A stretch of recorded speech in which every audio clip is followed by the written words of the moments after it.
అందరికీ నమస్కారం అండి. బొగ్గన అంబటి రాంబాబు ప్రెస్ మీట్లు చూశాక నవ్వు వస్తుంది. ప్రజల్లో ఒక ప్రశ్న కూడా మొదలైంది.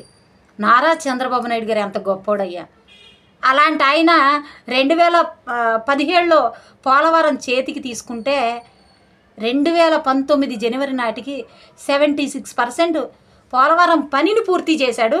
ఈ వెధవలో ₹1 జీతం తీసుకునే నీతిమంతుడనే జగన్మోహన్ రెడ్డి, అసలు కమిషన్లకే కక్కుర్తి పడని నీతిమంతులం అని చెప్పుకునే వైసీపీ నాయకులు 5 ఏళ్ళ అధికారంలో ఉండి ఏం పీకారు? పోలవరంలో గడ్డి పీకారా, లేకపోతే పోలవరంలో గులకరాళ్ళు ఏరుకున్నారా, లేకపోతే వరదలకు కొట్టుకొచ్చిన ఇసుక అమ్ముకున్నారు తప్ప పోలవరం పనిని ఆవగించంత కూడా చెయ్యని ఈ వెధవలో వీళ్ళని ఏ చెప్పుతో కొట్టాలి ఇప్పుడు వచ్చి ప్రెస్ మీట్లు పెడుతున్నారు అని చెప్పి ప్రజలు మాట్లాడుకుంటున్నారు. అంబటి రాంబాబు అర్థమవుతుందా?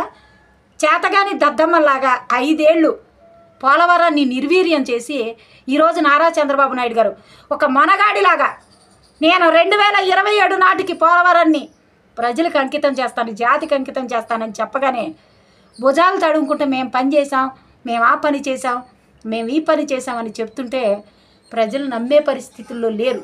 ఎందుకంటే మీరు చేసేది లేదు. మీరు ఆవగింజంత పని చేసినా కూడా గుమ్మడకాయ అంత ప్రచారం చేసుకునే మైండ్ సెట్ మీది, వైసీపీది. కాబట్టి మీరు చేసే ఈ అబద్ధపు ప్రచారాలు ప్రజలు నమ్మే పరిస్థితుల్లో లేరు. మీరు అన్నారు కదా నారా చంద్రబాబు నాయుడు గారు కమిషన్లకు ఆశపడి పోలవరం నేనే కడతానని తీసుకున్నాడని. ప్రజలు ఆలోచిస్తున్నారు.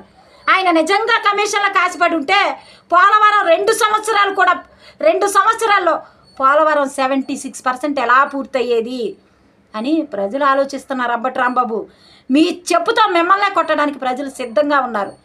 ఆయన మీద నిందలు వేస్తే